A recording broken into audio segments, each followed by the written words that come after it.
akkaataan itti yaadnu kallattiin itti yaadnu garaagarummaa yoo qabaate ilaalcha waliigala biyyoolessummaa irratti tokkummaa qabaachuu jechuudha.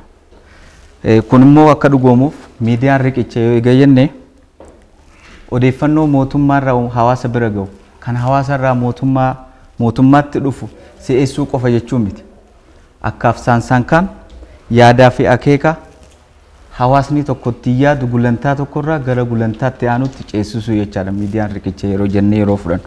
Kana jechuun karaa biraatiin addunyaa har'aarra dhaabbannee akkaataan boru itti biyya ijaarru waliin jiruu hawaasaa ittiin ijaarru bu'uura jabaarratti gadi dhaabuu jechaadha.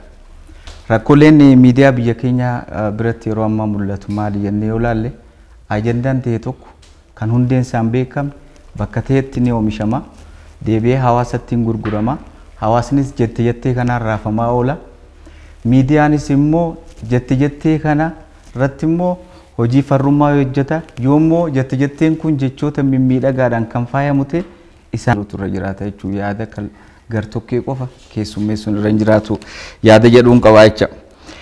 Nation building kun national consensus yoo ta'e waliigaltee biyyoolessummaa isa jennu sana yoo ta'e garaagarummaan akeekaaf ejjennollee yoo jiraate waloo waliinii san jechuun inni fiinxeen sun immoo tikfamuutu irra jiraata kan jedhuun qaba.